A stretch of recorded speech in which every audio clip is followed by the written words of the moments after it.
इस एपिसोड की शुरुआत में हम मिसाकी की आवाज सुनते हैं जो कहता है, मैं जब छोटा था तब मैं एक अलग ही लड़का था, अपने आप में खुश रहने का ट्राई करता था, जिसके कारण से कोई भी मेरे दोस्त नहीं बने। हम देखते हैं कि मिसाकी बुक पढ़ रहा होता है, तभी उसकी मॉम यहाँ पर आती है और उसे बताती है कि यहाँ पर तुम्हारी कजन आई है जो कि एक एंजल जैसे दिखती है। ये सुनकर वो कहता है, मैं बड़ा नहीं हूँ तो मुझे एंजल जैसे शब्द मत बताओ। पर जब कैरल उसके सामने आती है तो वो उसे सच में एंजल कहकर बुलाता है और ये सीन यहीं पर कट हो जाता है। अगले सीन में हम मिसाकी को तोमो के पापा के डोजो में देखते हैं, जहाँ पर वो उसके पिता के सामने होता है। उसके पिता जिनका नाम गोरू है, वो वहाँ पर उसके सामने खड़े होते हैं। वो मिसाकी से कहते हैं कि तुम यहाँ पर स्ट्रॉन्ग बनने के लिए आए हो, है ना? जिस पर मिसाकी कहता है कि हाँ, मैं यहाँ पर स्ट्रॉन्ग बनने के लिए ही आया हूँ। जून और तोमो यहाँ पर खड़े होते हैं और ये सब वो देख रहे थे, जिसके कारण से जून तोमो से कहता है कि उसने मुझे डोजो के बारे में पूछा था, पर मैं नहीं जानता था कि वो सच में यहाँ पर आ जाएगा। गोरू मिसाकी से कहता है कि तुम सच में वीक हो, पर तुम में वीकनेस के अलावा भी मुझे और कुछ नजर आ रहा है, और वो है डार्कनेस, इविलनेस। तुम्हें इसका ध्यान रखना होगा। और तभी तोमो मिसाकी के पास आती है और कहती है कि चलो आज से तुम्हारी ट्रेनिंग शुरू हो जाती है। उसके बाद हम देखते हैं कि मिसाकी तोमो और जून के साथ दौड़ रहा होता है, पर यहाँ पर भी उसकी हालत खराब हो जाती है। और उसके बाद वो कई सारे ट्रेनिंग करता है, पर उसमें उसकी हालत पतली होने के बावजूद भी वो किसी भी ट्रेनिंग में इतना खास नहीं कर पाता। जिसके बाद तोमो उसके पास आकर कहती है कि अब तुम्हें किसी के साथ फाइट करना पड़ेगा, और उसके सामने आ जाता है जून। जून ही उसका पहला अपोनेंट होता है। तभी मिसाकी मन में ही कहता है कि जून मेरा पहला अपोनेंट है, पर मुझे उसके चेहरे पर सीरियसनेस नहीं दिखाई दे रही। जिसके बाद वो जून से कहता है, अगर मैंने तुम्हें हराया तो क्या तुम मुझे स्वीकार करेगी? अब ये सुनकर जून गुस्सा हो जाता है और कहता है क्या पता, हो सकता है, और उस पर वो हमला कर देता है। जिसे देखकर मिसाकी मन में ही कहता है कि ये है जून की असली ताकत। उसने कहा था कि वो तोमो से कम ताकतवर है, पर शायद वो झूठ था। तोमो जून को देखकर कहती है, जून आज ब्लास्ट लग रहा है, तूफान लग रहा है, जबकि वो मेरे साथ मैच करते वक्त ऐसा नहीं लगता। और इन दोनों की मैच शुरू हो जाती है। ये दोनों एक दूसरे को मारने के लिए बढ़ते हैं, पर मिसाकी काफी स्लो होता है, जिसके कारण से जून उससे पहले ही उस पर पंच तान देता है। जून उसे समझाता है कि किसी को मारने के लिए ज्यादा मोशन नहीं करना, जल्दी मारना, वरना वो तुम्हें मार डालेगा। जून कहता है, अगर तुम्हें ऐसा लगता है कि तुम्हें कोई स्ट्रॉन्ग समझे तो तुम्हें काफी मेहनत करनी पड़ेगी। मिसाकी कहता है, मुझे पता है मैं तुम्हें नहीं हरा सकता, पर मैं तुम्हें छोड़ूंगा नहीं। और ऐसा कहकर वो उस पर हमला कर देता है, जिससे जून की स्किन कट हो जाती है। पर असल में जून ने भी मिसाकी को पंच मारा था, जिससे वो नीचे गिर जाता है। जब उसका होश आता है तो वो अपने आप को तोमो के रूम में पाता है, और तोमो उसके सामने ही बैठी हुई थी। तोमो उसे कहती है कि आप ठीक है? मिसाकी कहता है कि हाँ मैं ठीक हूँ, पर ट्रेनिंग का क्या? तोमो कहती है वो खत्म हो गई है। मिसाकी कहता है मैं सच में एक वीक बच्चा हूँ। जिस पर तोमो कहती है मुझे नहीं लगता, और आप ये सब बस कैरल के लिए कर रहे हो, है ना? वो कहता है हाँ ये सच है, क्योंकि जब भी उसे मेरी जरूरत होती है तब मैं वहाँ पर नहीं होता, इसी वजह से मैं स्ट्रॉन्ग बनना चाहता हूँ, पर मुझे लगता है कि मैं ये नहीं कर पाऊंगा। पर तोमो उसे इनकरेज करते हुए कहती है कि नहीं तुम ये कर सकते हो। और ये सब जून बाहर खड़ा होकर सुन रहा होता है। दूसरे दिन मिसाकी कैरल के साथ स्कूल जा रहा है, जहाँ कैरल मिसाकी से कहती है कि आजकल तुम कुछ ज्यादा ही मस्कुलर दिखाई दे रहे हो। जिस पर मिसाकी उसे बताता है कि आजकल वो तोमो से ट्रेनिंग ले रहा है। कैरल को ये सुनकर थोड़ा सा शॉक लगता है और थोड़ी सी जलन भी होती है, जिसके कारण उसके बाद कैरल क्लासरूम में जून के पास जाती है और उससे पूछती है कि हम दोनों साथ में बाहर जा सकते हैं घूमने को। तो जून कहता है कि नहीं, उसे इन सब में कोई भी इंटरेस्ट नहीं है। पर जब कैरल अपनी भावनाओं के बारे में बताती है, अपनी जो तकलीफ है वो बताती है, तो जून उसके साथ जाने के लिए मान जाता है। उसके बाद कैरल बाहर आती है, जहाँ उसे विंडो रोकते हुए जून और उसके बातचीत के बारे में पूछती है, पर वो उसे इग्नोर मारकर यहाँ से चली जाती है। कुछ समय बाद हम जून और कैरल को साथ में देखते हैं। ये दोनों बीच पर बैठकर बच्चों को खेलते हुए देख रहे हैं। जून कैरल को बताता है कि जो वो कर रही है वो बस एक जोक है और उससे ज्यादा कुछ नहीं। पर कैरल उसे एक विंडो के बारे में बताती है और कहती है उसके रिलेशंस कैसे हैं, जिसके बारे में जून उसे अपने साथ वक्त बिताने के लिए कह देता है। अब उसके बाद ये दोनों जून के घर जाते हैं, जहाँ कैरल जून को किस करती है और उसके ऊपर चढ़ जाती है। अब ये देखकर वो डरने लगता है। ये देखकर कैरल उसे बताती है कि उसके ऐसा लड़की से दूर भागने की वजह से तोमो उससे ऐसा बर्ताव करती है, वो उससे दूर रहती है। अब ये सुनकर उसका ईगो हर्ट हो जाता है, जिसके बाद वो वहाँ से खड़ा होकर रूम से चला जाता है, जिससे कैरल नीचे गिर जाती है। जून तोमो के घर जाता है, जहाँ तोमो होती है। जून सीधा उसके गले से लगता है, जिससे तोमो थोड़ी सी डर जाती है और शॉक भी हो जाती है। वो उससे पूछती है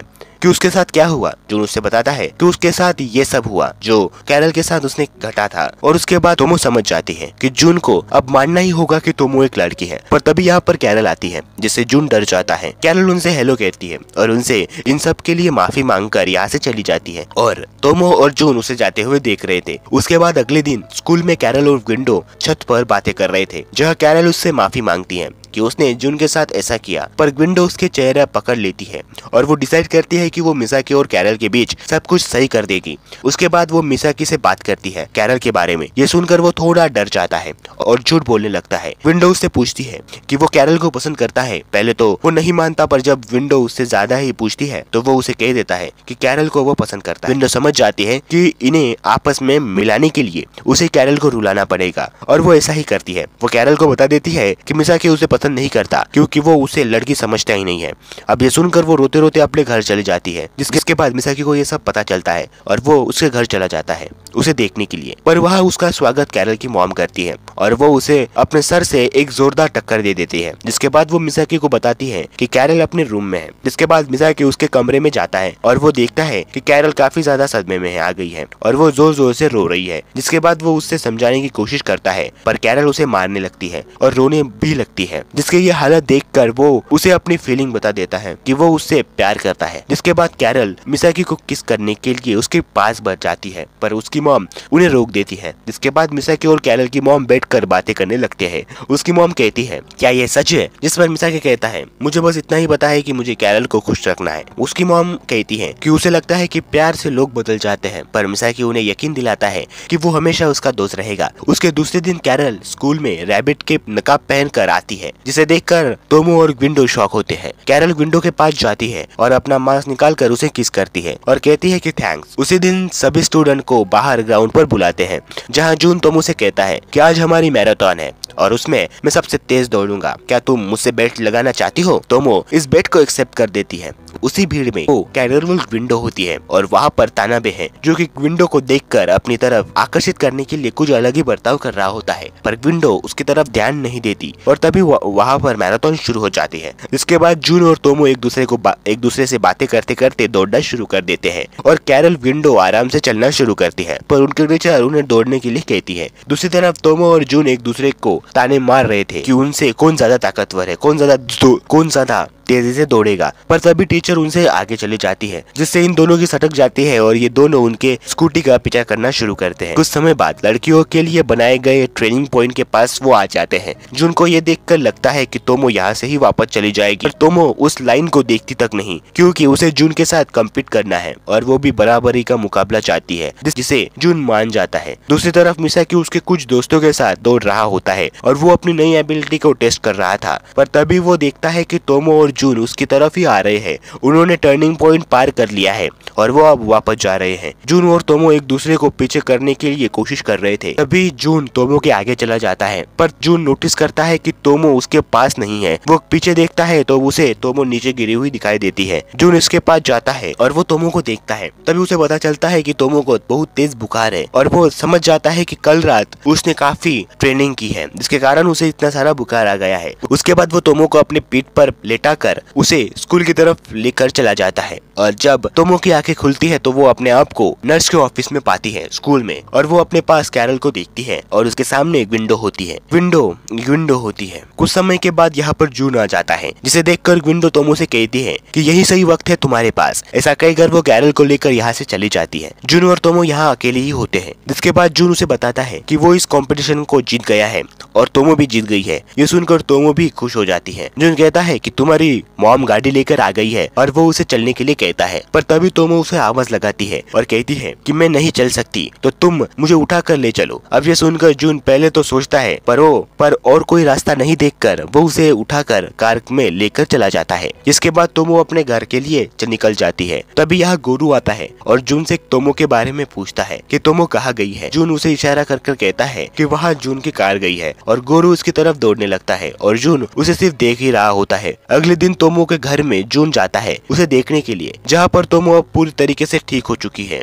तोमो उसे वो गेम भी वापस देती है और कहती है कि तुमने जो मेरी मदद की है उसके लिए ये मेरी तरफ से, और जून उसे ले लेता है। उसके बाद फ्लैशबैक दिखाया जाता है जहाँ जून और तोमो जूडो की प्रैक्टिस कर रहे होते हैं। तभी जून उसे नीचे गिराकर हरा देता है और ये देखकर तोमो हंसने लगती है। तोमो के पिता जून के पास आकर उसे बताता है कि तोमो के पास नेचुरल टैलेंट है हर स्पोर्ट का, पर जूडो का नहीं है। उसके बाद जून मिडिल स्कूल में जाता है और इस साल वो तोमो के साथ पहली बार पढ़ने वाला था, जिसके कारण से वो खुश होता है और मन में ही सोचता है कि तोमो आज स्कूल की ड्रेस पहनकर आएगी। पर जब वो तोमो को देखता है कि तोमो एक लड़की की ड्रेस पहनकर आई है तो वो उतना ज्यादा खुश नहीं होता और वो शॉक हो जाता है। अब जून और तोमो एक ही क्लास में होते हैं, जहाँ तोमो विंडो को बताती है कि जून क्लासरूम में उसके साथ बात नहीं करता। जिसके बाद जून के पास एक बंदा आता है जो उससे पूछता है कि क्या वो तोमो को डेट कर रहा है, जिस पर जून उसे बताता है कि नहीं, ऐसा कुछ नहीं है। उसी दिन जून तोमो के पास जाने लगता है, पर तभी उसे क्लास में से कुछ आवाज सुनाई देती है। जिसके बाद वो क्लासरूम के बाहर ही रुक जाता है और वो सुनता है कि तोमो की आवाज तोमो किसी से बातें कर रही थी। तोमो किसी से बातें कर रही थी। तोमो के पास दो लड़कियां जाती है और तोमो से पूछती है क्या जून तोमो को डेट कर रहा है, जिस पर तोमो ना कहकर कहती है कि जून उसे लड़की नहीं समझता।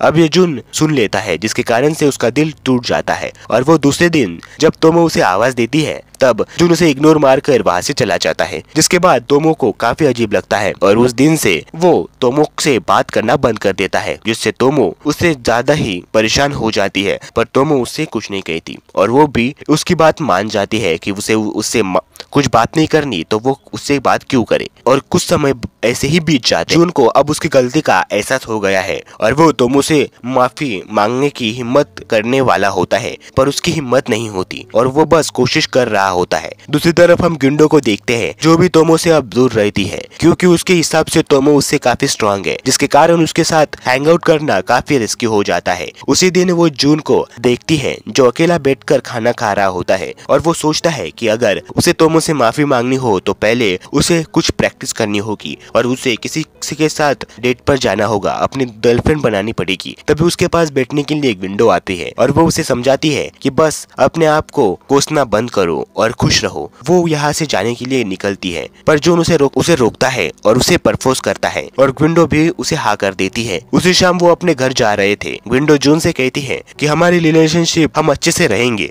और वो उसे अपना पकड़ने के लिए कहती है। ये सुनकर जून थोड़ा अलग ही फील करने लगता है और वो उसका हाथ पकड़ लेता है। थोड़ी देर चलने के बाद जून तोमो को बाय करके अपने घर की तरफ बढ़ता है, पर विंडो उसे रोकते हुए कहती है मुझे मेरे पहले नाम से बुलाओ, और वो उसे उसके पहले नाम से बुलाता है और उसके बाद ये दोनों घर चले जाते हैं। ये दोनों घर जाने के बाद अपने रिलेशनशिप के बारे में सोचने लगते हैं। अब दूसरे दिन ये दोनों डेट पर जाते हैं। जून उसे साइकिलिंग पर पहाड़ पर चढ़ाता है, जिससे विंडो उससे काफी चिढ़ जाती है। दूसरे दिन स्कूल में तोमो को विंडो काफी दुखी नजर आती है, जिसके कारण से वो उसके पास जाती है और उससे पूछती है कि क्या हुआ। विंडो उससे माफी मांगती है और उससे वो कहती है कि मैं तुमसे अपनी दोस्ती ज्यादा देर तक नहीं टिका पाऊंगी, जिसके कारण से तोमो उसे बाहर लेकर चली जाती है और सीधा सीधा बात करने के लिए कहती है, जहाँ विंडो उसे बताती है कि वो उसकी तरह स्ट्रांग नहीं है, जिसके कारण से वो उसके साथ किसी भी स्पोर्ट में हिस्सा नहीं ले सकती। ये सुनकर तोमो उससे कहती है हमारी दोस्ती बस कुछ चीजों के कारण के लिए नहीं बनी है, उससे कुछ ज्यादा करने के लिए बनी है, और वो उसे समझाने की कोशिश करती है, जिसके कारण